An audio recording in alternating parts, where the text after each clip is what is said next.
Remember back when the most cringe-worthy video game related thing in politics was Pokemon Go to the polls?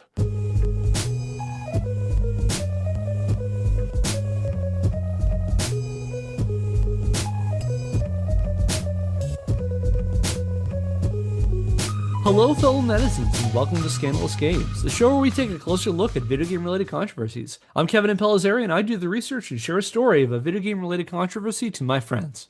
I'm Andy Hunter, a longtime fan of all things Nintendo. Yeah, a little bit of a Spartan cast today. Kate was going to be on, did not feel terribly well, so we're sending good thoughts to them. But here we are. So we're going to try with a two-person team, taking inspiration from the great show. So we were talking about Beast Wars, which I believe, if I'm not mistaken, Andy, is back to doing regular episodes again. Well, as regular as we ever are. I'm trying to. It was a lot easier to get them out regularly when I did not have a full-time job, and so I'm squeezing editing time in the evenings as I can. But yes, we are back. Please check it out. If any of you cares at all about Beast Wars or likes my and or Phil's sense of humor. And for that one episode, me, but you can also Yes. skip that episode if you want to. But yeah, check out. So we were talking about Beast Wars, wherever you get your podcast. We're just coming off our series on the Real Game Awards, which I think was too funny to pass up because otherwise I would have done this episode to start the year, which is something I'm turning into a bit of a tradition, which is a year in controversies, where we take a little bit of time to look backwards and see some of the things that were going on in video games during the previous year. And these might end up becoming full episodes in themselves, or they just might be little snippets of things that were going on, things that people were thinking about during the 12 months that preceded 2026. And there was a lot to choose from this year in terms of stuff we could talk about. So 2025 was a really interesting year for games. On the one hand, it was pretty great in some respects. It saw the release of several long-anticipated titles, such as Hollow Knight, Silksong, Hades 2, and Metroid Prime 4 Beyond. Some games that we thought may have never come out, or the running joke I know with Silksong was that like it's going to be out eventually. It kind of became like a Duke Nukem Forever kind of joke. I don't know if you've played that one. I played Hollow Knight. I've not played Silk Song. I was pretty excited about it, and then just when it was just revealed how hard it was, that it basically was like in the same way that FromSoft DLC is for the sickos who are ready for an even harder experience. Silksong was the same because it was originally developed as DLC. So then I was like, all right, well, maybe I'll skip. I did not play Silksong in 2025 or recently that for that matter. I did play Hollow Knight because I got it for free ages ago through the PS Plus. So you have like their monthly free games. One month it was Hollow Knight. I was like, I'll finally boot it up. And I played about 25 hours. And I have this problem where I'll play a lot of one game that'll burn myself out on it and then I'll play it for a while. And that was me with Hollow Knight. I got pretty far into it, and then I just had one day where it's just like I started to like feel the fatigue of playing it, and I put it down, and I haven't picked it up again. I will at some point go back to it. But yeah, there were a lot of these games that people were waiting on for a while. Silksong, Hades 2, Metroid Prime 4. There were also some new breakout hits like Clair Obscur, Expedition 33, and Arc Raiders as some examples. Did you play any Clair Obscur or Arc Raiders? I have not. I've heard good things about Clair Obscur. I've heard less about Arc Raiders, other than it has been well regarded and one of the rare successes for like a new multiplayer live service game. I'm sure you have a whole section of multiplayer live service games that came out in 2025 and were swiftly canned. Get to the Oscars in memoriam, the dead live service Yes. games of 2025. But yeah, I didn't play either of them. I mean, I heard people going crazy for Clair Obscur. It was like the big critical darling of, I'll get to it eventually. I'm always a couple of years behind. I put together a list of some of the games that I played over the past year, and none of them came out last year. And so we of course got the Switch 2, came out last year as well. In those regards, pretty good year for gaming. On the other hand, 2025 carried over some of the troubling industry trends of the last several years, things we've covered in the past, sweeping layoffs, corporate consolidation. Of course, there was, the big announcement of the sale of EA to a consortium led by the Saudi government, which we're not going to talk about today, but I am planning on putting together something to talk about that. And of course, you had things like, the proliferation of generative AI in gaming, and not just in gaming, but in like many other aspects of everyday life. We're seeing a lot more heavier use of generative AI, and tech people continue to insist that AI is the wave of the future, which I'm getting some blockchain vibes from this, where they're like, keep doing this until the VC money dries up, and then we'll move on to whatever the next thing is. Yeah, I opened up a PDF, like a 4-page PDF the other day, and at the top there was something that said, "Oh, this looks like a long document. Click here for the AI summary." And it's like, it is hard even to opt out of AI because now just all these apps are just throwing it in unwanted. Yeah, I think about that with in my Gmail. I'll open it up and it's like a one paragraph email. I was like, do you want me to summarize this? Like, how? The summary's gonna be longer than the email. Did you happen to see, I mean, it's probably harder in New Zealand, but did you happen to see any of the Super Bowl ads from this past Super Bowl? I saw the Pokemon ad just Hmm. because I think I had seen it referenced in the Pokemon Reddit, perhaps. And it was just talking about how or fans were guessing Game Freak or the Pokemon Company probably spent more on this ad than they did on the entirety of any of their games, just because of like it was just a bunch of celebrities talking about how much they love Pokemon and which their favorite Pokemon is, and just to pay for all of those might have cost more than to give a Pokemon game an actual reasonable development cycle.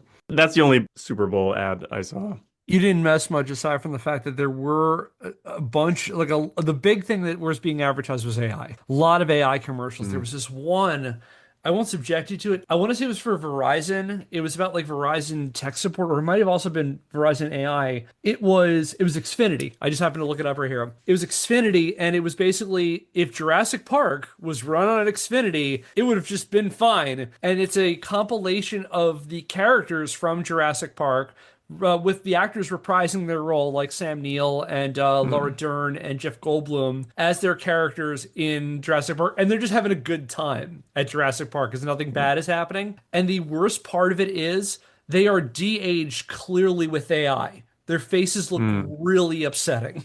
Uh, I'll send you a link if you want to check out this abomination on your own. But yeah, so there was a lot going on, but there was a lot that I could have picked from in terms of what we covered this past year. But I decided to settle on kind of two broad stories, one of which we'll cover today, and another we'll cover later this month in another episode. So I thought for our first one, this one ended up becoming a lot more relevant than I thought it was going to be when I was initially writing this, due to some current events that we will talk about when we get there. But with that in mind, in fact, because we're going to talk about a couple more recent things, some potentially upsetting things. And so I decided that we were going to bring back an old favorite to our show, which is if things get upsetting or, just frustrating, or if we just want to break things up, at any point, either of us can just yell, "Get over here!" And for this one, it's not so much a game. We're looking back at 2025, so I thought we would just take a few minutes and share a game we really liked from last year. oh, cool. It's easy to forget that we do this because we like video games and to have some time to have some fun talking about them. All right, so why don't we dive into our topic today? And I'm calling this one, for lack of a better term, Notes from the Reddit Regime. Hmm. I yeah, it could mean a lot of different things. So let's see. This will be a ride. Believe you me, this is going to be a fun ride today. So let me set the stage a little bit for you. On October the 24th, 2025, during a roundtable at the Halo World Championships, Halo Studios announced the 2026 release of a remake of Microsoft's flagship original Xbox game, Halo Combat Evolved, titled Halo Campaign Evolved. So we've got a new remake of Halo coming out. Andy, have you played Halo, or are you a current or former Halo player? No, I've never owned an Xbox and I've never been a PC gamer. So never touched a Halo. Although from what it seems like, with so many Microsoft properties now making their way to PlayStation and sometimes Switch, who knows? Maybe one day, maybe one day I will get the chance to play Halo. Yeah, I have an interesting background with Halo because I'm old enough of a gaming nerd that I remember not playing Xbox out of protest because I didn't like the fact that Microsoft was intruding on the industry. So there was a Mm. stretch where I just would not touch an Xbox. And then a good friend of mine ended up getting one and got Halo 2. And he and I would do co-op in Halo 2 because one of the things is you can do the campaign co-op. So we play together that way. And that eventually said, because eventually I got over those reservations. I have several Xbox systems, including an original Xbox. But I remember getting together with friends of mine and doing local multiplayer Slayer and like Capture the Flag and or their version of like Capture the Flag in Halo 2 and playing a bunch of that. So I have some, and then eventually I did. When eventually I got my own Xbox, I bought a copy of Halo 2 and played the single player campaign. And here's my hot take: it's okay. It's just okay. I remember playing through it, not really planning on playing online multiplayer, playing through the main campaign, and then actually like trading in the game because I didn't think I saw myself playing it anymore. Eventually, I got it. I rebought it for my collection again, but like it's one of those series I think is okay. Not to say it's like not for me or anything, but just like one of those things. Like I found myself gravitating to different first person shooters than Halo. So this might be me talking out of my ass, but I feel like I've anecdotally heard people say that one of the best things about Halo was just that it was the best console first person shooter at a time where the only good first person shooters were on PCs. And so it entered a very open space, as opposed to like now, if you were making a first person shooter for a console, it's a very crowded arena. But at the time, it stood out for being just so good compared to everything that had come before that I get the impression a lot of people loved it and continue to love it, or at least feel nostalgic for it because of when it came about in the industry and in their own lives. Yeah, I think that's a great point because yeah, at that point, when Halo comes out in 2001, most of the first person shooter scenes, with some limited exceptions like GoldenEye, was in the PC. Were in PC gaming.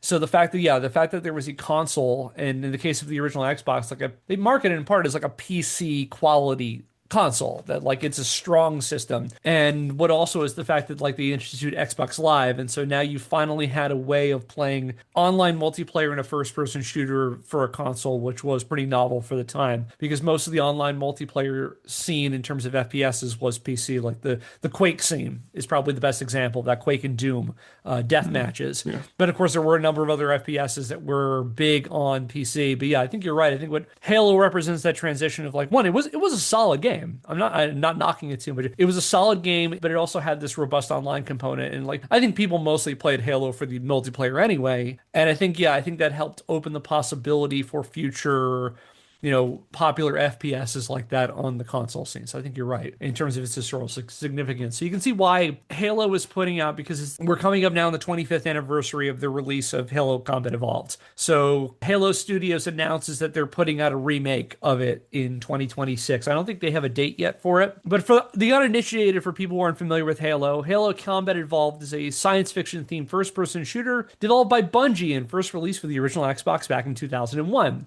Players assume the role of Master Chief, a genetically engineered super soldier known as a Spartan, who fights for the United Nations Space Command, or the UNSC, against the forces of a religiously fanatical alien race called Covenant and a parasitic hive mind called the Flood, which will cover the Flood in more detail in a few minutes. As we've kind of covered already, the game was a massive success, thanks to its solid combat and its strong online multiplayer, as well as its local multiplayer too. It launched a long-running franchise, inspired a host of imitators, and it cemented the fledgling Xbox as a legitimate console contender. It was a historically important game. Going back to the recently announced remake, in addition to coming out for the Xbox Series S and X and PC, in a surprising turn, Halo Studios announced that Halo Campaign Evolved would also appear on rival Sony's PlayStation 5, marking the first time in the franchise's 25-year history that it would appear on a game console not released by Microsoft. So, Andy, that means there might be a chance that you could theoretically play the new Halo game.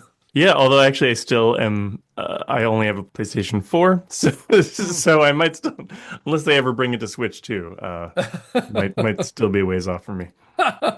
I mean, there is some speculation out of this as well. How long before we find Master Chief on a Nintendo system, which Mm, then raises the inevitable question: when do we get Master Chief in Smash? Of course. yeah. Yeah. The announcement of a previously Microsoft exclusive series on a competing system, let alone a remake of the Xbox's signature title, attracted significant attention and added fuel to an already well-burning fire of speculation that Microsoft was looking to get out of the console business altogether. It's been kind of a running conversation in gaming discourse over the last year or so that it looks like Microsoft is looking to phase out consoles. They're looking to get out of making new console, like dedicated game systems in the future. Part of the what helped this is in 2024 they launched a new advertising campaign called This Is an Xbox, which basically was a series of video advertisements and print advertisements, or like still image advertisements, which were basically showed different devices like a laptop, like a phone, and it was the caption was "This is an Xbox," with the idea that you could play Microsoft licensed games pretty much on any device. So you no longer needed one dedicated device to do it. And it seems that Halo Campaign of all being this sort of now more of a cross-platform game is another leaning towards them eventually getting out of this business. That's at least where the thought is right now with Microsoft, that maybe they're not maybe that the Xbox as a game system is not long for this world. It's so funny to see them saying this is an Xbox, this is an Xbox, when I think we had talked several dozen episodes ago at one point how in the 80s and 90s, Nintendo put out ads saying, this is a Nintendo Entertainment System. It is not a Nintendo. Like they were really fighting hard to keep Yeah. the genericization from happening. And it would be very funny if Xbox accidentally made the word Xbox no longer trademarkable because of this ad campaign or something. So I've just shared on the screen. So the ad campaign launched on November the 14th, 2024, and I've showed you some of the images that are on here that went along with it. So we have one of them here is just an Xbox Series X, which is it says this is an Xbox. There's also one it's a laptop. It says this is an Xbox for your lap. One of them is a smartphone. This is an Xbox that makes calls. There's one that's a Fire Stick, which is this is an Xbox on the inside. Another is a VR headset. This is an Xbox that you wear. So it's trying to emphasize that, like, that you can play games on a lot of different types of platforms and still have them be an Xbox. I get very Google Stadia kind of vibes from this idea. And I think what they're trying to do is like the idea of like I think it's a little bit of cloud gaming here where it's like you could play it on your Xbox or you could play it on your phone or you can play it on your laptop. Again, decoupling it from a specific device and Xbox more as a brand than a device. Yeah, and I'm sure it's partly look at all of these different ways you can buy and pay for Xbox Game Pass, I'd say so. perhaps. I'd say so. There's also we're not going to talk about it here, but there's also been a lot of conversations about like, the future of game consoles in general. Like it's harder and harder for you to justify the cost of a dedicated device that costs, $500, $600 when you could just as easily everyone owns a phone and that you could play on your phone and not have to worry about getting a dedicated machine for it. But so there's a lot of questions, I think, now about console gaming and how it competes with the mobile scene and with other things people are doing. I was listening to there's a Aftermath, which is a great gaming news site. They have a podcast called Aftermath Hours, and they were talking about on a recent one how one of the things that video gaming is competing now for time is gambling. Why take the time to play, a dedicated game when you can just sit there on your phone and, lose thousands of dollars. But yeah, so this is the state that Microsoft is in. And in the midst of this, they announced that what at one point was their flagship franchise will now be no longer directly connected to a Microsoft system. And so it does spark a lot of conversation. A lot of discourse happens over this about feeling really like it's the end of an era and really the beginning of a transition for Microsoft as a game company. And one of the many online personalities to have an opinion on Microsoft's flagship franchise jumping to the PlayStation was the Funko Pop clearinghouse that also happens to sell video games sometimes, GameStop. I'm going to assume that GameStop needs no introduction here. So I guess I'll ask you a different question, Andy. When was the last time you shopped at a GameStop? It would have been probably January 2024, right before we moved out of Philadelphia to New Zealand, because I had, I think, I was at the time a member of the GameStop loyalty program, whatever it was. So each month I would get like a $5 off a purchase of something at GameStop. So I think I went there and was just trying to use up my credit before I moved to a country where they did not operate. Yeah, did you ever back in the day, did you ever like have any horror? I know a lot of people have horror stories of like doing trade-ins with GameStop. Did you ever have that kind of issue?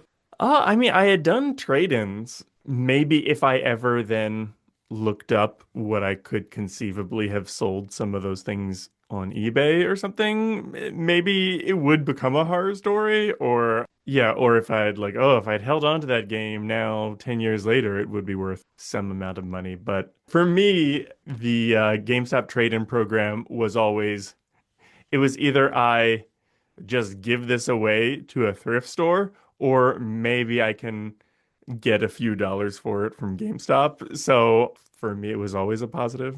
Yeah, I never, with few exceptions, and I said Halo 2 is one of those games that I traded in. I did not trade it at GameStop. I went to an indie store not too far from my parents' house and did it there instead.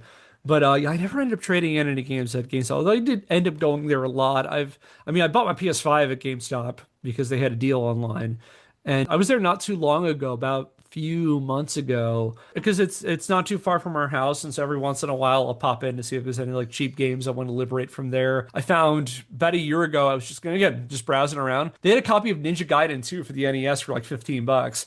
It Mm. was sitting on the counter, and I see it there in the GameStop branded bag they have there, and I turn to the guy who's buying the guy and say, "Hey, how much you asking for that?" And he's like, he looks around, 15 bucks, sold. And Mm. I walked out. The first time I've gotten a NES game from a GameStop type property in 25 years. Wow, yeah. But I was there not too long ago. I tried out Cuphead not too long ago. Hmm. And I borrowed it from the local library just to try it out. I really liked it, and so they had the full thing with the DLC for like 15 bucks. So I bought that. What the hell? I've had more than $15 worth of amusement out of it. So yeah, GameStop. So GameStop is interesting these days because they used to be the powerhouse of used game sales. I mean, they still are technically in some respects, but the market has kind of passed them by. And like I remember times years ago where there were conversations at major gaming trade shows like E3 about how is the industry going to basically foil GameStop? How are we going to keep those sales for us as opposed to people buying them on the secondary market and us not seeing anything? So like I know EA at one point tried to make it so that if you bought a used game, you had to pay it like I think it was $10 for an additional license for online content. And they experimented with this for a little while. And so there were also a lot of the major manufacturers trying to find ways of circumventing GameStop so that they did not have to cede any sales to used game companies. It's a little bit like the fight that Nintendo had with, rental stores in the late 80s and early 1990s, where it's like all that money for video games should be ours. Mm. It should be ours. There should be no additional secondary sales. And again, time and the changing nature of the industry has helped to kind of assassinate GameStop for them, for lack of a better term. All that's to say, we could do a whole thing on the history of GameStop, which I'm not going to do today. So I'll keep this brief about GameStop right now. That these days, the place that likely screwed you out of a trade-in at least once has fallen on some hard times, besieged by the dual threats of the slow death of the brick and mortar retail industry on the one hand, and the cementing of digital distribution as the preferred method of buying video games on the other. Like that's just because people don't as often buy physical copies, it means they no longer need to go to a GameStop anymore. And so they've been kind of in a weird position ever since that started happening. And they've made a bunch of attempts at bad bets. I think one, for example, they for a while had an NFT market as an Ugh. example. It is telling that the last time that this company achieved anything close to mainstream relevance was in January 2021 when a group of Redditors cultivated a strange conspiracy-pilled financial cult around the company's stock value while also costing a bunch of hedge fund assholes millions of dollars. Did you follow any of the stonks, Wall Street Bet stuff? I had heard because like you said, it did reach mainstream relevance. So I think the NPR podcast Planet Money, I think probably did one or two episodes about it. Yeah, so from what I understand, it was a little bit of, hey, we feel like because these hedge fund people are shorting GameStop, which you might have more in your script explaining what shorting is, but from what I understand, it is basically if you're a stock person making a commitment to sell a stock to someone at a future date at a lower price than now, I think, or something. So, or oh yeah, I think it's at a lower price than now because the idea being you aren't buying it yet. You're basically assuming that you can buy it later for a cheaper amount than you can buy it now, which is signaling a lack of confidence in the stock. And a bunch of GameStop fans were like, "Hey, we feel personally affronted by this. So let's drive the cost of GameStop stocks up and it'll screw over those Wall Street people." That's a better explanation than I could have given because I'm just every time I try to look at financial stuff like this is like a reason why like I'm not in that kind of business because like yeah, I would be vastly oversimplifying the Wall Street Bets game stocks affair, but it's like, because I'm just unequipped to address the nuances of short selling and meme stocks. You explained it better than I probably you made it actually sound more accessible than I've been able to wrap my head around. Yeah, it's definitely people who involved in short sells like this are they're not betting on a company succeeding. They're literally trying to find ones that are like on their last legs, and GameStop has been like circling the drain for a little while. But the culture around this, the Wall Street Bets, is so complicated and so weird. Like there's a kind of cult around GameStonks. And I'm not really the best person to talk about this. And like the best thing you can watch on this, I'd say, is, and I'll include some other links on this in the description. Dan Olson of the channel Folding Ideas put together this incredible video back in 2023, released on September the 30th, called This is Financial Advice, in which he focused around the community discourse at Wall Street Bets over GameStop. And again, it took on like a cult vibe. Like they kind of just like made up rules for finance and for stocks that are not real. And then basically said, if we hold on to our stocks forever, we'll be millionaires. And it had to ignore a lot of things that were actually in reality, especially after there was a little while where a bunch of people were able to make a lot of money on it, keeping the short sell going. And there were a bunch of like speculator assholes who did lose a lot of money. But the bubble burst pretty fast on that and it like bottomed out. And there are people like, I'm holding on because I know it's just going to go to the moon again. Like it's so fascinating. But yeah, check out those things. I'll put in some links to some other stuff here. That's kind of the last time GameStop has really been relevant in a while. And it says a lot. It was when it was basically a dying company that was part of a stock speculative boom for a hot minute. As it stands these days, as befitting a former meme darling, GameStop is the kind of company that's so desperate for attention that on December the 5th, 2025, they ran a promotion, and I swear to God this is real,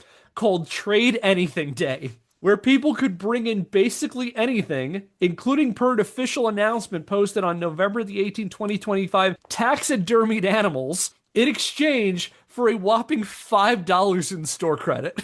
Huh. Yeah, do you think they listened to our episode about the Turok baby naming scandal and thought, "Hey, we can do better." And like, but we're actually going to do like it's it for real. So I'm not going to expect you to read this stuff, but I found this on this is their Instagram post they made the day they announced it. We have here a poster that says, "Bring whatever, get store credit." At the bottom it says, "No questions asked," although no is crossed out and it says, "Some questions asked." And I'm not going to have us read this, but the next page of this is the exceptions that they made for it. If I were to describe the text that's in front of you here, it's like so early to mid 2000s, like something awful, epic bacon kind of language. So like they have a whole bunch of jokes about what the exceptions are. And it's so like they say at the beginning, for example, like some of them are real, like you can't send them chemicals, you can't send them liquids, you can't send anything containing lithium ion batteries, I imagine because it'd be very, very hard for them to dispose of them. Weapons, ammunition, they know dead or live animals they won't take. However, in parentheses, taxidermy items are valid for trade. So you could send them a taxidermied specimen. And stuff like alcohol, tobacco, drugs, fax machines, scanners, printers, additional exclusions, and this is where a lot of the jokes are. You have things like broken games. This is all from the description. Broken games, siblings, and other close relatives. Living animals. Yes, that includes your ant farm. Guns, unless it's the Halo 3 battle rifle. Stolen items of any kind, unless it's Half-Life 3. Recently unburied copies of E.T. the video game, Italian plumbers, mushroom people, and giant fire-breathing tortoises, and so on and so forth. And it reads like very early 2000s internet gamer stuff. Like it's very specifically of that kind of era. I will put a link in the description if people want to read more of these things. Other ones include the entire 2002 Cleveland Cavaliers roster, Chaos Emeralds, Nuka-Cola is on here, just again to see where we're at right now in terms of GameStop. So yeah, Trade Anything Day. They did this. As an aside about Trade Anything Day, the announcement of Trade Anything Day took even their staff by surprise, as many GameStop employees first learned about the scheme by reading about it online, prompting Hmm. some to take to the internet to complain. Yeah, I mean, I would imagine it would create a big headache for like, somebody comes in and is like, all right, hey, here's a half a sandwich. Can I trade this in? And then the person has to go through their whole list of exclusions to see, or somebody's like, hey, here's $1. Can I trade it in for $5 of store credit? And you got to go through the whole list to see. Yeah, it's a lot of that. It was a lot of, so I found the GameStop subreddit, which looks like a lot of people who at least say that they are GameStop employees are on. And a lot of that was the discourse like, what if they bring me this? What if they bring me this? And the other thing is like, it was also limited to one per customer. So you couldn't bring in a whole like bag of garbage and expect $5 for each of them, $5 per customer. So you could bring one thing, get this $5 discount, which is all it is a $5 off something, or $5 of store credit at least. So a lot of discourse over this online. A lot of people kind of like, what's going on? And one of my favorite comments came from a thread on the GameStop subreddit where one employee commented the following on November the 18th. And I think it's so funny that I'm going to have you read this one. Okay. Let me get this straight. They're going to allow the dregs of humanity to come in and make our lives a living fucking hell for $5 in store credit? Absolutely not. You know what? I have a funny feeling that SKU won't work in our POS, and we are waiting for store ops to fix it. If I'm working that day, I ain't entertaining anyone who comes in with that shit. Fire me. Don't care. $5 fucking store credit. It was a lot of that kind of stuff. And so, with that in mind, you might be curious who's helming this shambolic internet punchline, who decided to foist this Trade Anything Day on his unsuspecting store employees. And allow me to briefly direct your attention to GameStop's current CEO, Ryan Cohen. Have you ever heard of Ryan Cohen? No. So Ryan Cohen's kind of a startup guy. Prior to taking over as head of GameStop in 2023, he was the founder and CEO of the pet supply distributor Chewy. He gets bought out by a larger company, makes a whole bunch of money off it. It was basically a startup. And so he comes off that and eventually he's brought in 2023 as the head of GameStop. He also sees himself as something of a meme lord. And the GME Stonks apes, which is what the people who did WallStreetBets, they call themselves apes. The Stonks apes declared him their meme king. There actually are articles where Ryan Cohen is described as a quote unquote meme king. Ugh. And the GME Stonks people interpret every cryptic message he puts on his socials as some kind of subtle hint that the Stonks will go back to the moon and there'll be tendies for all the diamond-handed apes who hodled well after the Jimmy bubble burst, and that string of words might be the dumbest fucking sentence I've ever said on the show. I mean, here's the thing. Even if you think GameStop, will do really well and their stock will go to the moon someday, and even if you think the CEO has some dank memes, I mean, the CEO doesn't have direct control over the stock price. And you can't be like, oh, the CEO is dropping us hints that the stock price will go up soon. It's not like, oh, we're listening closely to what Jerome Powell says about whether the Fed is going to cut reserve rates or something. It's like the CEO doesn't have control over what the stock price is. They just, what hints could he be dropping? And yet here we are. There are people who follow his Twitter threads and just whatever he's tweeting about, they're trying to read some kind of hidden message in there. He was at one point sharing a children's book that I think he either published or was interested in. And people claim that it's like QAnon shit. It's Q-pilled, where it's like every little thing has to have some sort of subtle hidden message that's happening. Like, because like after the GME stock stuff fell out, everyone thought the next one was going to be Bed Bath and Beyond, and started buying up Bed Bath and Beyond stocks thinking that this is going to rise up again. And they're claiming that like Ryan Cohen is sending them like hidden messages that like there's going to be a buyout where GameStop is going to acquire Bed Bath and Beyond, and somehow that's going to make us a lot of money. Like, this is untethered from reality. They think that there's this thing that it's going to magically happen and there's no reality that's based in. But they put a lot of faith in Ryan Cohen and his dank memes that he is going to give them these subtle hints and make all the money for them. That being said, perusing his social media, the only thing I learned was that Ryan Cohen really, really loves Donald Trump Ugh. and has spent the last several years putting out fawning messages about the 34-time convicted felon who also happens to be the current president of the United States. This has included a July 27th, 2024 X post where he literally just wrote Trump in all caps 665 times. Man, even things that I like a lot, I wouldn't do that. Like, I don't know, if some awesome movie comes out that I love, I wouldn't be like, "Yay, Avengers, Avengers, Avengers," or that makes me sad. Top men running this company. He also once announced that he planned to sell off all the company's stores in France and Canada because of wokeness, posting on X on February 18th, 2025, quote, email M&A at GameStop.com if you're interested in buying GameStop Canada or Micromania France. High taxes, liberalism, socialism, progressivism, wokeness, and DEI included at no additional cost if you buy today, end quote. Jeez. What else do you say, Yeah. All right. I did promise that all of this has a point. So anyway, going back to the Halo campaign evolved announcement. In response to Halo's imminent release on the PS5, on October the 25th, 2025, GameStop shared a press statement on the company's social media wherein they proclaimed to gamers worldwide that the console wars were finally over. I got another one for you to read here, Eddie. Okay. This one's also fun. Whereas, for the past 2 decades, the global gaming community has been engaged in an ongoing and increasingly petty conflict known as the console wars. Whereas, said conflict originated in the early 2000s with the release of Halo Combat Evolved as an Xbox exclusive title, whereas Halo Campaign Evolved is officially coming on PlayStation in 2026 with cross-platform play, therefore, GameStop, acting under its authority as a neutral entity in the world's retail, gaming, and trade-in destination, hereby declares the official cessation of the console wars.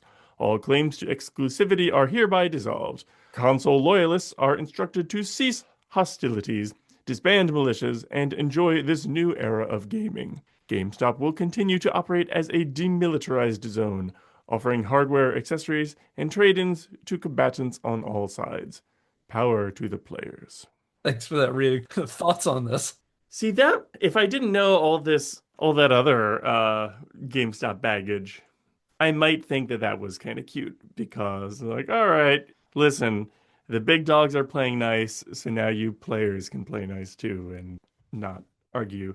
But have the console wars really been a thing? And like, I know, yeah, you could say like Xbox and PlayStation themselves were trying to achieve dominance, but were players really like getting in each other's faces about it? I feel like, I mean, plenty of people had to choose because they could only afford one, but I also know of plenty of people who were like, well, yeah, I'll get a PlayStation because I have a good enough gaming PC anyway to play Xbox stuff. So I'm still getting the best of both. I mean, if I'm being super pedantic reading this, people don't generally associate the start of the console wars with the launch of the Xbox and Halo. Oh, yeah, for sure. I mean, it's like Nintendo and Sega. Yeah, there's literally a book called Console Wars that is about the fight between Nintendo and Sega in the 90s. Yeah, there's that part of it. And it does feel a bit silly, this description. You could see that as it's a goofy thing about fine, the console wars are over. I think I'm with you that like there were console fanboys. I don't think I ever met anybody who like got in anybody's face about, oh, I've got a PlayStation 2 over an Xbox or whatever. And I think you're right that it's like on one part, it's like, these systems are expensive and it wasn't terribly common for a long while for people to own both. Like, again, going back to the 90s console wars, if you knew somebody who had both a Super NES and a Genesis, that was some fancy little rich kid there. You Yeah. usually had one or the other. And I think a lot of the console provincialism and tribalism that came out of that was, well, my parents spent $150 on this system. I better justify Yeah. enjoying this. So yeah, that's why Sonic is better than Mario. I do remember having that time where I saved up money for being an altar boy and bought myself a Sega Genesis when I was a kid. And it meant I got to play like, Sonic and Vector Man and growing up loving those games. It also meant that it was a long while until I got to play like the Final Fantasy games or Earthbound, and so you have to try to justify why it's okay that I can't play these, generation-defining games. Yeah. But yeah, so yeah, this is all kind of silly. But if all that wasn't dumb enough, this post attracted the attention of the Trump administration, Hmm. who appeared determined to out internet brain rot even the company run by the meme king himself, responding to the GameStop announcement the same day with an AI generated image of Donald Trump on the White House lawn decked in Master Chief's Spartan armor and wielding an energy sword, saluting an American flag under GameStop's slogan, Power to the Players.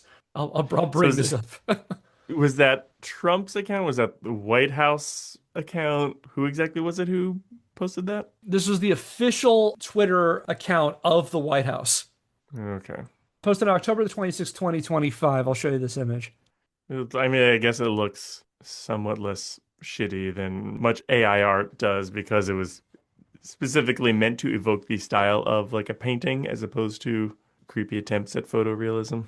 But yeah, this is the official Twitter account of the President of the United States.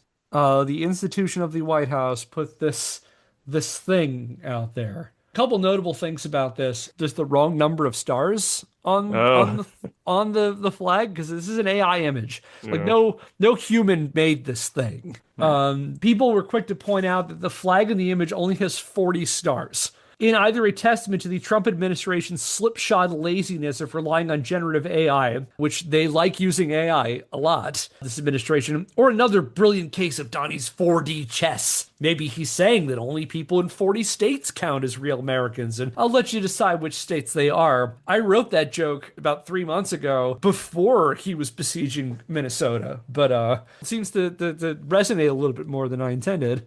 Uh, yeah. It's nothing fun to say about that. You know what? Get over here. Thank you. I forgot about that.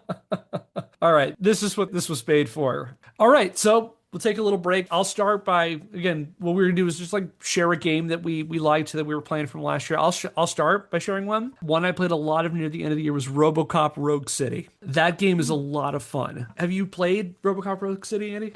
I haven't. Had heard good things about it, that it appropriately captures the feeling of you're like a walking tank, like RoboCop is. Yeah, it's also its visual style is extremely faithful to the RoboCop movies. It looks fantastic. It sounds great. It's that kind of like 1980s style retrofuturism where like, it's a kind of gritty, everything is gritty and broken down, but it kind of works. And it's got a really robust RPG system. They have this whole thing where you can cater RoboCop's stats to your playing style, and it'll give you different perks. So like you can increase his attack power, his defense. You put like skill points into them.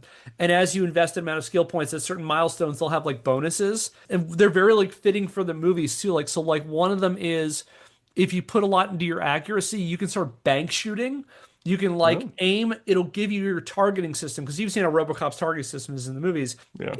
It'll target to an object near an enemy you're shooting at, and you can shoot there and it'll ricochet off and hit them Oh, cool. in like an homage to RoboCop 2 because it's a really great scene where he's dealing with a hostage situation like that. But you can also do things like you can make him empathetic because there's a lot of dialogue tree options in Rogue City, and so like a lot of it is him talking to people in the community. And so like if you put it all into that, you'll get better dialogue options. It's not quite like a Mass Effect type system, but you can have like better options like intimidate, understanding, or whatever. That is really neat. It's like a you can do at least a little bit of role playing. You can make him like, even if you were concerned about the state of the police, and we've talked about the police a lot on the show in the past, Mm. you can try to make them at least a more empathetic officer, one who doesn't, just randomly kill civilians and kills quote unquote, I guess, quote unquote bad guys.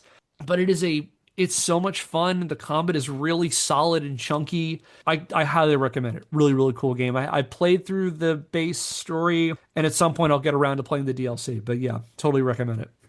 Cool. What about you? I started off 2025, I think, playing Sea of Stars, which I had started in 2024, but didn't finish until the early part of 2025. It was a retro style JRPG from Sabotage Studios, the same company that made The Messenger, which itself had been a really cool, like the first half was like a Ninja Gaiden style platformer, and then in the second half it opens up to be sort of like a Metroidvania.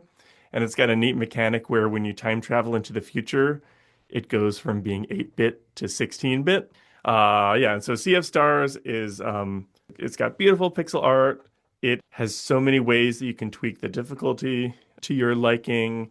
It is turn-based, but with just a little bit of interactivity if you want that, whereas you can try to like block a little bit to avoid a little bit of damage, or you can, if you press the button at the right time during your attack, you can attack a second time. And it does this thing that I love, which is you choose the party members that you want to be in a battle, and you can switch them out as you want, but all the party is still like with you all the time for story purposes because so for me, I sometimes face like choice paralysis of, hey, who do you want on your party? Because these other members are just gonna like disappear from the story altogether.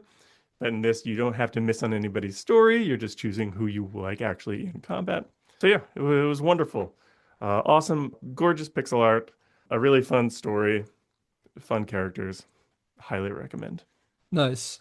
Okay, I feel like that's not going to be the last time we tap on this, but yeah. So the Trump White House puts out this image of Donald Trump as the Master Chief, and neither the Trump White House nor GameStop were done filleting the president for making games great again. For on October the 26th, the official White House Rapid Response X account, which is another official channel of the Trump administration, reposted the GameStop declaration, adding the console wars to their list of international conflicts the president allegedly ended or averted, posting, quote, that the president presides over the end of the 20-year console wars, dove emoji, end quote. This then prompted GameStop to reply with their own AI-generated image of a blurry approximation of Donald Trump in the Oval Office shaking hands with Master Chief. Ugh. I mean, in that case, shouldn't it have been like, Trump and Master Chief and like Kratos or something all like signing because you never have like, yay, here's a picture of the president and one of the two parties who just signed a peace treaty. That's a really good point. I feel like there should be, yeah, he should be, if he's brokering this peace, there should be at least one representative from Sony, from the Yeah. PlayStation. And now I'm trying to think who would go and shake hands with Trump among the mascots of the PlayStation. I have a number of dark jokes I could say about what the administration would do if, for example, Parappa were to come to the Oval Office, or I think they would do that to Jack and Daxter as well. Mm. Um, I would think maybe if it was Kratos, I would say it would probably be PS2 era Kratos, like David Jaffe Kratos, the original trilogy as opposed. I would like to think that the newer Kratos, the dad Kratos, would not have anything to do with this, but that might be just me projecting onto Kratos. Yeah, who knows? So yeah, this continues. It continues to happen. Like 2026, it continues to occur.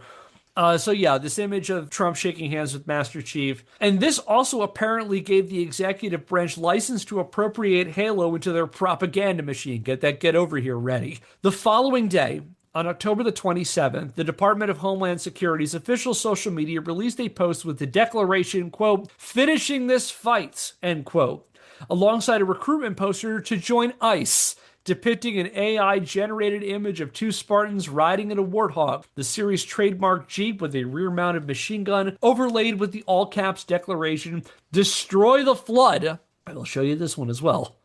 Ugh. What I find funny, and this is the official Department of Homeland Security Twitter, this image of destroy the flood encouraging people to join ICE. What I find interesting about that is it's an AI image. Like, it's an AI image.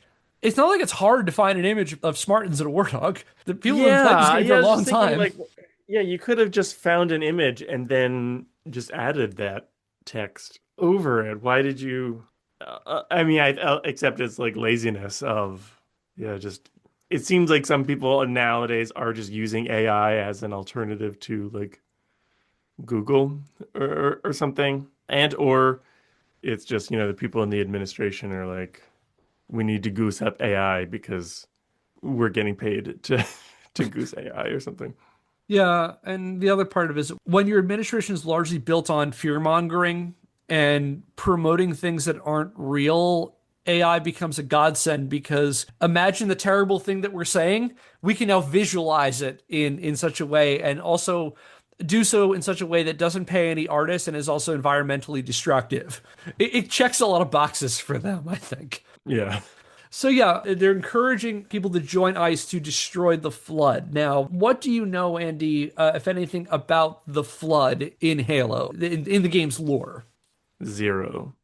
All right. Again, I'm going to preemptively say, get over here. We'll go back Okay. to it after I talk about what the flood is. Okay. So, if you'll pardon another brief aside, I think it's worth unpacking the implications of ICE comparing their perceived enemies to the Flood. For the uninitiated, so the Flood were first introduced in Halo Combat Evolved, the very first one. The Flood is a parasitic hive mind that infects and assimilates all life, transforming its victims into grotesque monsters linked by a collective consciousness. Think of like a it's like a Borg collective kind of thing, but they're Okay. like it's like the Borg with the what are the fungus monsters from The Last of Us? Oh, like the clickers or Yeah, whatever. it's a little bit of that where life gets infected by the flood, it mutates horribly, and then it just becomes another part of the flood army. So this large collective consciousness, and the whole thing is that they act as an existential threat in the Halo universe. It's basically they are trying to cover and infect the entire universe. According to the lore, the only true way to eliminate the flood is through total extermination, propagated through massive super weapons called Halo arrays. That's what the series is named after, these massive ring-shaped devices that are sent to a planet that is suspected to have the flood infested on it, and it eradicates all life on it. So that's what the Flood are in the game. As a result, critics were quick to point out that comparing alleged illegal immigrants to parasitic monstrous hordes who can only be stopped through extermination came off as, how can I put this delicately, racist and genocidal.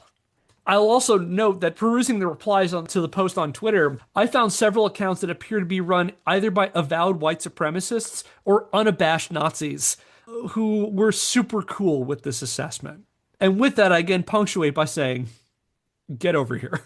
All right, let's see. Another game I played in 2025 that I enjoyed a lot was Prince of Persia: The Lost Crown, which was a Metroidvania take on Prince of Persia's. I guess it's not like if you've played any of the other Prince of Persia games, which I haven't, but from what I understand, this doesn't actually like story-wise have any connection to them really, but it's just a really good, solid Metroidvania. I'd say the great thing that it adds to the Metroidvania genre is that in game you can take screenshots of something and attach it to the map so that because and the whole thing about Metroidvanias is you get to a place and like, oh, I can see when I have the double jump or whatever, I will be able to reach this higher place. And you either, most Metroidvanias, you just have to like try to keep that in your memory or look at your map and see like, all right, these are the gray spots that I haven't fully explored yet. But so this is really neat that you can just like take a picture of that thing and put it at that spot in the map. So when you get a new ability and you're trying to think, oh, cool, where should I go and backtrack to now use this ability to get more spots? You can just look at your map and see all the spots you've highlighted. That's such a cool idea. I wish Yeah. more Metroidvanias would do that. Yes. Yeah. Yeah, because I have that game coming off playing half or Hollow Knight. It's like I have you have different colored markers and it's like, okay, what was my rationale for doing this one versus this one? And like Yeah. that's a neat idea. That's really cool. So another game I played, I went on as you can tell from RoboCop Rogue City, I also went on a bit of a first person shooter tear. And another game that I played a lot of, which slightly thematically appropriate to what we were just talking about, Wolfenstein 2: The New Colossus. Mm. Very fun first person shooter. For those who don't know, it's of course a sequel to Wolfenstein: The New Order. It is a alternate future where the Nazis won World War II. You play as BJ Blazkowicz, who is part of a underground insurgency trying to sabotage the Nazis and try to retake America. The game takes place in the 1960s. And what I love about it is what's really cool about it, it's very much the epitome of like a pulp sci-fi novel. like the way, or like a pulp sci-fi movie. Like it's a lot of like very, like whiz bang retro style future stuff. At one point, for example, you are infiltrating a Nazi base on Venus and Oh, like going through like it's a bunch of like fun space age weapons. I have a soft spot for boomer shooters that have like novel over the top weapons. Like I'm a big fan of Turok. And so just these examples of like these silly types of weapons and like there's literally like a laser that you charge it up, it'll vaporize people. oh, cool. It is extremely fun to use. The combat is extremely solid. Stealth is fun too. On top of like the cutscenes and the acting are really good. And it's one of those games like it knows when to be silly, it knows when to be funny, but it also knows when to be serious and when to talk about the implications of what a world would look like if America was taken over by fascists, which Hmm. somehow felt relevant to me. Hmm. Can't imagine why. And some of the things you get to do in there felt cathartic. But yeah, highly recommend it. The game overall is very solid. It's a lot of fun, and again, a bit relevant to our conversation here. So okay, so again, DHS puts out this thing not so subtly connecting the people that ICE is targeting with a insidious invasion that can only be stopped by eradication, extermination. When asked for comment, a Homeland Security representative defended appropriating Halo imagery as well as other recognizable geek culture properties as a recruitment tool for their personal private military force, who have, as of this recording, have literally been murdering people in the streets without consequence, explaining to former Kotaku editor Alyssa Mercante that the department, quote, will reach people where they are with content that they can relate to and understand, whether that be Halo, Pokemon, Lord of the Rings, or any other medium, end quote. DHS also doubled down on the rhetoric expressed in the Destroyed the Flood post, adding, quote, DHS remains laser focused on bringing awareness of the flood of crime that criminal illegal aliens have inflicted on our country, end quote, concluding, quote, we aren't slowing down, end quote.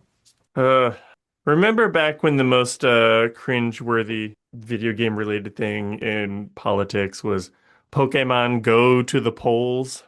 It was a simpler time. Oh my God, yes. It's funny you should mention Pokemon.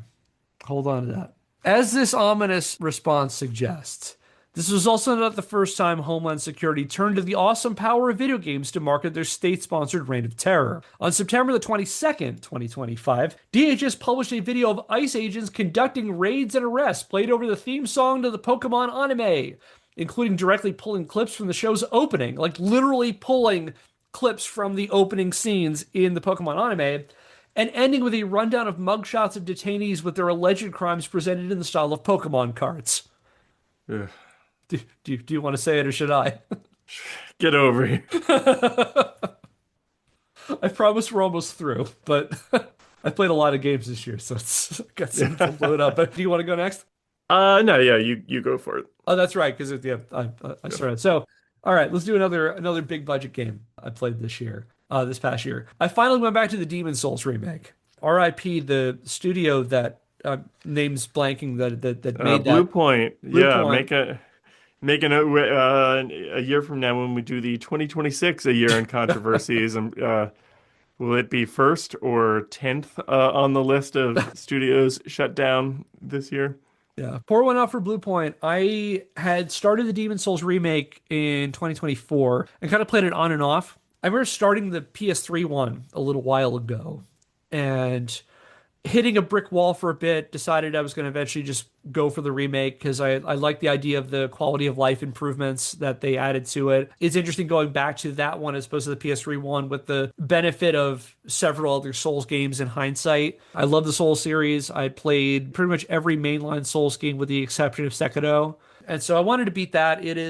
I like the visual style. I know some people don't like it. I think that it's appropriately epic. I think that the combat is solid as it always was. So you can see how Demon Souls was kind of a starting point for the Souls series because like there's some things that are missing there that you kind of expect. So like there's not like Estus Flax, for example. Instead, you have your healing items in Demon Souls are grass. There are different types of grass you can get that give you different levels of HP. It's a little bit like the life gems in Dark Souls 2, if people are familiar with that. Although I ended up my starting class was a I played as a cleric, I think, as or a priest. I can't remember whatever the equivalent who uses faith-based attacks, so miracles. And when you use that one, it comes with a healing spell, which basically acts like an Estus flask then.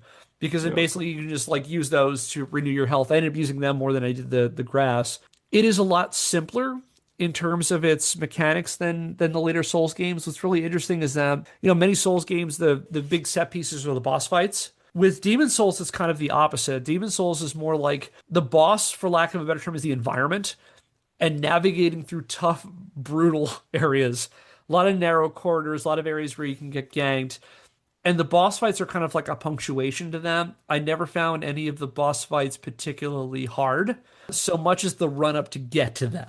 Runbacks are brutal in Demon Souls, but it's a beautiful world. It's a solid game overall. It's not my favorite in the Souls series, but I'm happy that I played it. I kind of picked it up and put it down a couple times, and I'm happy I finally went back to it to see it to the end. And I will definitely at some point do a new Game Plus on it. Cool. Let's see. I did get the Castlevania DS collection. Oh, nice. Yeah, and I had a few years ago gotten the Castlevania Advance collection when it came out, and it was also great. Although of the three games in there, only one of them really spoke to me. It was the last one where they really kind of locked into the Symphony of the Night Metroidvania style. So I did, I think it was just last year, or maybe it was the year before that the DS collection came out.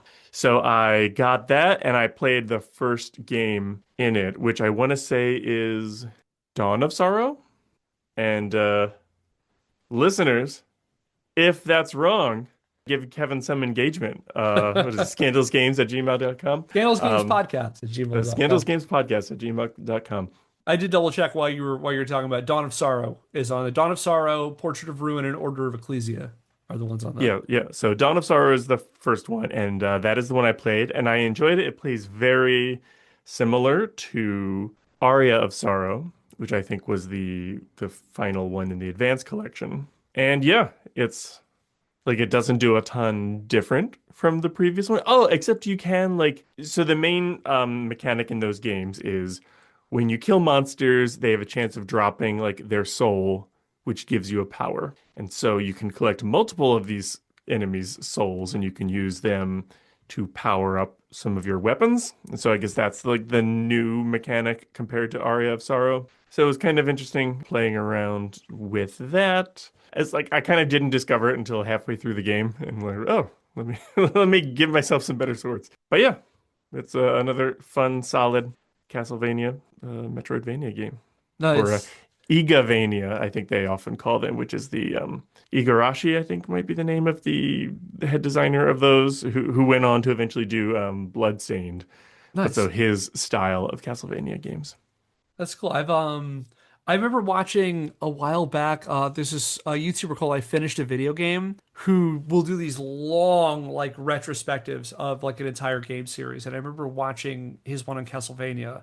Which again, if you have like 8 hours to kill, they're pretty fun. He's done a bunch of them, and I remember him talking about Order of Ecclesia, and it sounded really interesting. So I may have to check out this. It's called for those who are curious, I looked it up. It's called the Castlevania Dominus Collection. Hmm. And now I wonder if Castlevania Dawn of Sorrow, if it was called Dawn of Sorrow because it's DS. But I suspect so. Getting all a right, little cutesy. all right, that was fun. I have the other two collections. I've got the Advanced Collection, and I've got the one that has like the NES games and Hmm. Super Castlevania. And Castlevania 4 is a lot of fun. Tough as nails, but very fun. Thank God for save states in that game. Um, Yeah, I love the save states and the rewind feature because you know what? Ain't nobody got time for that anymore. yeah. Yeah, I save stated my way to I got to did I get to I think I got all the way to Dracula. Yeah, I did get all the way to Dracula in that one, and it just got so hard. It's- those games are not, those games are serious. They Yes. did not want you to beat it in a Blockbuster rental window. Yeah. I bet you the world speed run record for those things is like an hour, if not Uh, less. Now I'm gonna look up speedrun. I think it's speedrun.com. Again, thrill as Kevin Googles. For those who are curious, as of this recording, the current any percentage world record speed run on Super Castlevania 4 is 31 minutes 5 seconds. wow. Yeah, good games. Castlevania games. Good games. Tough as nail games. So let's go to something a little bit less fun. So, like I said, DHS has been doing this where they've been basically appropriating popular media as encouragement to join ICE.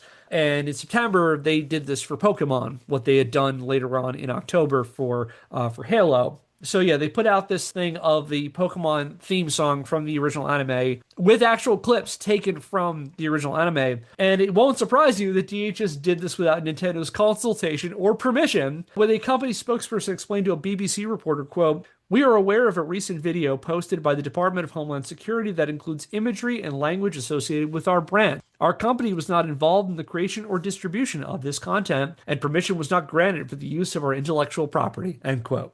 Now, I just want to add.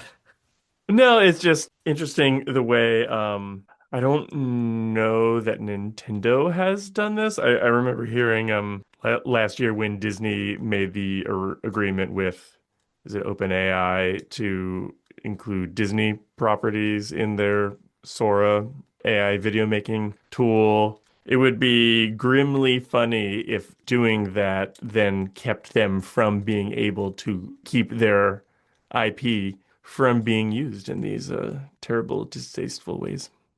Now, what's interesting about it is listeners will recall that Nintendo has, to put it mildly, a contentious history with folks who appropriate their IP without their permission. If you wanted examples of this, check out our series on Pokemon fan projects. Because while the Big N doesn't send cease and desist orders or attempt to prosecute everyone who fools around with their brands, they're certainly more aggressive on those fronts than many of their fellow companies in the games industry. This led some people to think about what would Nintendo do with the Trump administration literally just taking their IP, connecting their IP with their, again, I would argue, state sponsored reign of terror. Now, I would say that Nintendo probably is not that, this is going to sound cynical, probably not that worried about that part of it, but they are using their brand without their permission. That's where probably where Nintendo's like, no, no, no, no, no. Was it the community joke? I could accept rounding people up and putting them in cages, but I draw the line at using my IP. However, it seems that Nintendo didn't have the stomach to take on the most powerful country in the world with the same vigor that they would some high school kid making a Pokemon ROM hack. And when asked what they planned to do about the Trump administration literally ripping off their IP to promote their campaign of rounding people up and brutalizing marginalized groups just because they could, the company declined to comment, telling an NBC News reporter, quote, "We don't have anything to share at this time," end quote. So yeah, Nintendo seemingly not getting involved in this fight. Man, this is a shame because I remember years ago I had posted. I think this was back when I was still on Twitter because it would have been way before Musk bought it.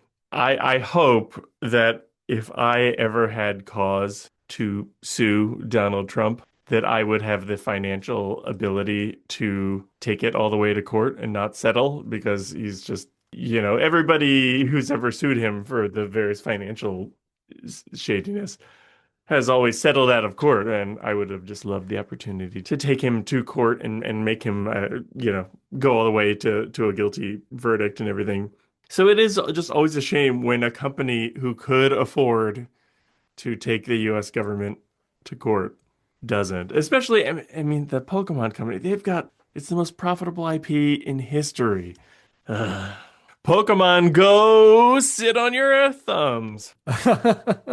Yeah, it's I mean, it's just interesting how this particular administration feels need to utilize these things. I think they assume they're connecting with the youngs somehow with it, and it's really interesting to see this transition just because having studied video games and games controversies for a long time, seeing how for the longest time conservatives or, the right, we'll say the right in particular, again, we talked about this with the Real Game Awards, looked down on video games, saw them as dangerous. We think about like Dave Grossman and Jack Thompson calling them murder simulators, and politicians on both sides of the aisles for at least a little while seeing them as, these potentially disruptive things.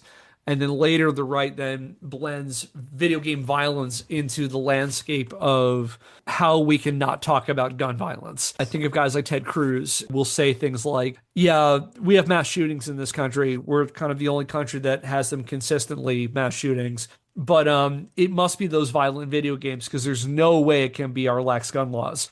But then we have the Trump administration going on the other side of this, and they would probably argue that, and Trump has argued with that, such as in his first term, following the Parkland shooting and following the shootings in Toledo and El Paso, I want to say in 2008, 2018, that is, that he said there was, because we have all these violent video games.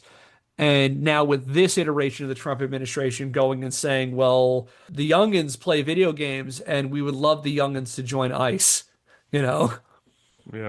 And so meeting them, as DHS would say, trying to meet them where they are in a kind of grim way and absorbing this into the fabric of that. So, Well, I think there's definitely an arm of the alt-right movement that was directly fed into it through Gamergate. yes.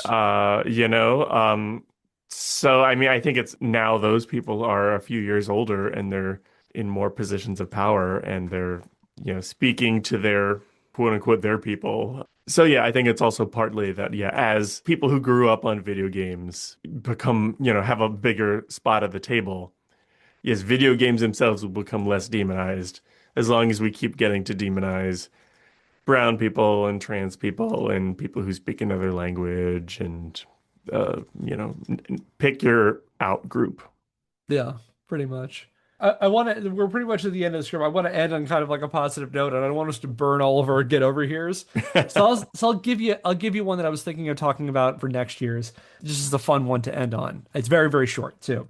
Okay. So again, very relevant in the news today as the administration is slowly declassifying parts of the Epstein files. No, Waiting for the fun part. I promise this is not going to be as dark as you think it is. Oh wait, is this about the Pokestop on Epstein Island? I'm going to save that for next year. But Okay. but yes, I did see that. I see that there was people found a Pokestop on Epstein Island. But so I teach an undergraduate course, and I did a lesson on primary sources and how to analyze a primary source. And as part of that, it's a virtual course, so I had them go into breakout rooms and I had them look at a source for a little bit, see what they could extrapolate from it. And I deliberately picked fun ones that I picked up from the show. And so one of them was Jack Thompson's modest video game proposal, which listeners will recall I did a dramatic reading for April Fool's Day last year. The short version is Jack Thompson, the bombastic anti-video game lawyer who we've talked about a lot in the show, offered a $10,000 donation back in October of 2005 for a game company that would develop and release a game that he had specifications for. And basically those were that all of his personal enemies were brutally killed. Short version is eventually people tried to make the game. He eventually reneged on the deal. We talked a little bit about the sources because they read a bunch of Jack's letters too. But someone mentioned to me that Jack Thompson is in the Epstein files. Whoa. And my curiosity thus piqued the other day, because you can search them on the Department of Justice website. It's like, I need to figure this out. So I searched Jack Thompson. It's not as salacious as you would hope it was. So Jack Thompson is mentioned one time in the current released versions of the Epstein files. Short version is it's only a passing reference. Somebody sent, so Epstein's lawyer was this guy, Alan Dershowitz. Who some of a relationship with the Clintons also, I think. Yes. And Dershowitz, it seems, based on the allegedly, was a guy who was a frequent attendee of Epstein's things and has accusations around him. But someone sent Epstein a article titled "Salacious New Chapter in Florida Billionaire's Sex Scandal Related to Epstein," in which lawyers representing some of his accusers mentioned that his lawyer, Alan Dershowitz, was also participant in these things. And Dershowitz fired back and said that this was defamation and people could get disbarred for defamation. And this article mentioned another notable example of a lawyer who got disbarred in part due to making defamatory statements, one John Bruce Thompson. Oh. So he was just mentioned in the Epstein files as like, here's some case history about about a similar thing that we're trying to do to some real lawyer. Yeah, basically. So here's the line. It was shared from someone named Lily Ann Sanchez Esquire, who I don't know who this is, who shared this article with Epstein, again titled "Salacious New Chapter in Florida Billionaire Sex Scandal." Here's the relevant quotation, which is that mentions Thompson. Quote, knowingly making defamatory statements in court records can be grounds for disbarment. Jack Thompson, a Miami lawyer who campaigned against violent video games and the Group 2 Live crew, was disbarred for professional misconduct that included making defamatory statements, end quote. So that's the extent that Jack Thompson is in the Epstein files so far. We could hear more from Jack in later releases. But, you know what? So many of history's greatest monsters are showing up in those files. I say we got to give Jack Thompson some credit that, as far as we know, he had nothing to do with that shit, which is more than can be said for a lot of famous people right now. Yes, yes. For that, unless things change, go Jack. Great job, Jack. Yeah, and maybe that's the real reason he hated video games, because he knew of a certain Microsoft exec who perhaps had some links to Epstein files. And I will say also a certain Activision Blizzard executive who is definitely all over those files. Oh, yikes. Yeah. But anyway, so on that amusing note, we'll wrap up this particular episode. And next time, we will cover another amusing story that came out of 2026. One that is tangentially related to some of the stuff we've covered here today. I'll let you decide what those things might be until we do that one. But until next time, that will do it for today's episode of Scandalous Games. If you like what we're doing and want to help the show, subscribe or follow us wherever you get your podcasts and leave us a rating. If you want to learn more, check out our website, scandalousgamespodcast.wordpress.com, where I publish the show notes and the sources for every episode. Our theme music is Occam Seek Me by Seek Knowledge via the Free Music Archive, used under a CC BY NCSA 3.0 US license. If you have a question, comment, or idea for a topic for a future episode, email us at scandalousgamespodcast@gmail.com. Until next time, I'm Kevin Impellizeri. I'm Andy Hunter. Thank you for listening. We'll see you next Scandal. Subscribe to Fat Roll Gaming on YouTube and listen to So We Were Talking About Beast Wars wherever you get your podcasts.